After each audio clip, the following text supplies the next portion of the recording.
Bismillahirrahmanirrahim. Hadirin yang dirahmati sekalian, kami sebelah keluarga Nikmatillah, sebenarnya pada tahun 2014 kami buat istimak yang terakhir bagi Tok Guru Ni Abdul Aziz.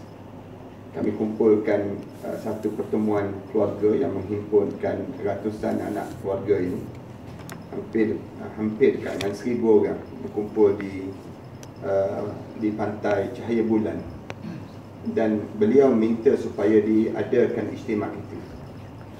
Dan apabila kami buat istimak terakhir tersebut, kami jangkakan beliau akan buat wasiat yang terakhir lah.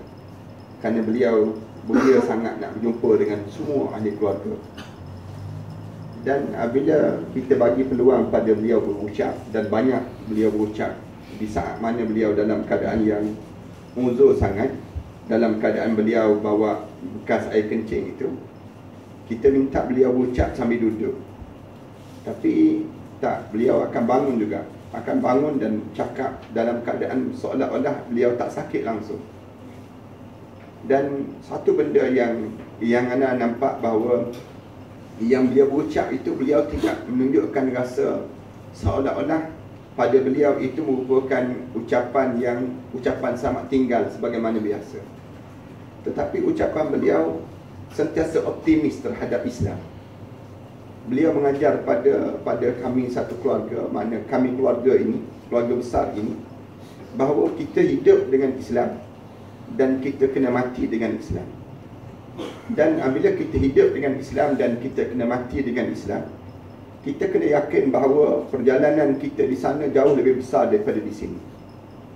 Perjalanan di sini hanya bersifat sementara, yang digambarkan bahawa dunia ini merupakan mazra'atul lil akhirah, tempat kita cucuk tanam untuk kita dapat ke akhirat sana.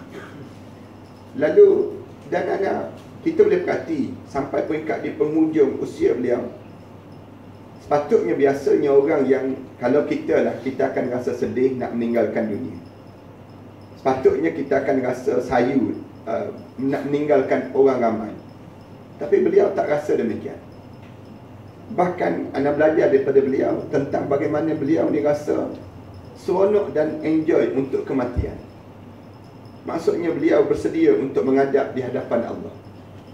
Sehingga kan pada penghujung kehidupan beliau itu, beliau ajak keluarga lepas pada asal saja pergi ke kubur, ziarah kubur arwah Nikmat dan juga Minah binti Majid. Dan ditunjukkan di tanah inilah yang kalau sekiranya beliau tak ada nanti, dikuburkan beliau. Dan ditunjuk di hujung tongkat tadi. Tetapi nak sebutnya, sehingga kan 2-3 hari sebelum daripada ketiadaan beliau, beliau tengok bagaimana waktu mana dia celik mata, dia sebut pada keluarga, jangan cakap banyak, jangan cakap hal dunia. Dia kata, dia minta hanyalah baca Quran dan doakan untuk beliau. Bacakan Quran dan doakan untuk beliau. Yang ni yang diulang, baca Quran dan doakan. Dan anda ingat pertemuan yang terakhir dengan beliau, dia bercakap dalam keadaan tak sedar, dalam keadaan yang uzur sangat di pembaringan itu. Kita bagi salam, dia celik mata. Bila celik mata saja, dia tanya siapa. Dia tanya. Waktu mana dia tanya tu, anda terbayang seolah-olah beliau sedang bertanya, siapa yang datang? Malaikat ke siapa? Malaikatkah siapa yang datang? Lalu diberitahu oleh Ustaz Ni Abdul, puannya ni Ahmad Dasuki, ni Muhammad Sayuti, ni Ustaz Ni Abdul sendiri sebut. Dia pun tanya terus adik dia, adik mak Ana lah. Dia tanya macam, cik dekat mana? Tanya, cik dekat mana? Cik dia membahasakan diri, Ana panggil pada ibu Ana cik. Lepas pada itu dia sebut, sampaikan salam dia dan doakan untuk beliau. Dan beliau minta supaya kita picit di hujung kaki beliau ni sini. Ana pegang sentuh gitu. Waktu mana Ana tanya pada Cik Iyah, mak saudara anak isteri kepada Tuan Guru ni, dia tanya, keluarga tanya, dia kata antara ucapan dia yang terakhir, bila dia tengok saja, dia celik mata tengok keluarga ni rasa sesak dada, sebab dada tengok keadaan beliau tersebut. Dia sebut, jangan risaulah pada beliau, jangan bimbang untuk beliau ni, cuma doakan dia. Dia sebut pada, dia pegang tangan Cik Yah tu, dia pegang Cik Yah, dia kata, Dia kata tak usah bimbang lah. Cuma yang dia bimbangnya siapa yang nak jaga Cik Yah lepas pada ni. Yang dia siapa kalau tak ada dia. Cik Yah ni menangis dalam keadaan sedih tu. Dia sempat lagi kenyit mata. Dia kenyit mata, kenyit. Mak saudara tu terhibur tengok keadaan beliau. Maknanya apa dia? Beliau optimis untuk menghadap depan Allah. Yang betul dalam hadis Rasulullah SAW sebut, siapa yang berbaik sangka menghadap di hadapan aku, maka aku akan berbaik sangka dengan kehadiran beliau. Dan Allah jadikan beliau ni di antara orang yang mengajar hidup bukan di sini, tetapi mengajar hidup untuk di sana. Mengajar pada kita dah. Maksudnya dalam hikmah yang besar yang kita kena ambil pada diri kita ni, jangan kita berebut untuk dunia ini. Mari kita berebut untuk akhirat sana. Yang anda belajar sangat dengan beliau. Banyak benda yang kita belajar yang kita tak mampu kita nak catat dengan catatan biasa.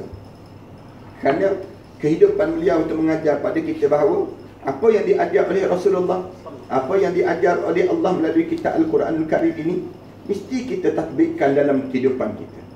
Mesti kita bawa dalam hidup kita. Kerana mulia kita bukan di sini, tetapi mulia kita untuk di sana. Setiap kali mana anda sebut tentang pujian-pujian orang pada dia, dia akan menunduk kepada. Setiap kali mana anda sebut pada dia, orang puji dia begini, dia orang puji begini, dia akan tunduk pada. Dia tunduk pada, dia sebut, ya Yazid bimbang, kalau Allah tak puji ya Yazid. Orang tak puji tak apa. Tapi kalau Allah tak puji, kalau Allah tak puji ni macam mana untuk menghadap di hadapan Allah? Waktu mana kita sebut, kita patutnya kita rasa hebat, rasa seronok kalau ramai pengikut-pengikut kita. Patutnya demikian. Tapi dia tak pernah rasa seronok. Yang dia rasa, dia bimbang, dia tak tanggungjawab terhadap pengikut. Yang ni yang sedang kita belajar, dan yang dia cukup takut kalau dia disoal di hadapan Allah nanti, bagaimana dia terhadap tanggungjawab yang pernah dipikul di atas dunia ini. Yang ni yang dia bimbang. Bila kita tanya pada dia, kenapa dia tutup lampu dalam bilik dia, kenapa waktu mana dia berjalan, dia kata semuanya dia akan ditanya di hadapan Allah. Kullu ulaika kana anhu mas'ula. Tiap-tiap apa yang kamu akan lalui itu kamu akan ditanya di hadapan Allah. Dan so itu, kalau mana dia tanya pada anak, di antara orang yang sampai sepupu-sepupu bagi tahu, kalau Tok Guru ni Aziz, dia nak marah macam mana pun, waktu mana akhir-akhir dia ada perasaan dia nak marah sikit pada anak-anak dia. Nak marah kerana dia sakit, anak-anak yang ramai, kemudian dia takut jangkit virus. Takut jangkit virus ini, dia suruh anak-anak dia balik. So bawa cucu-cucu ni bawa balik. Takut berjangkit virus dia ni pada anak-anak cucu.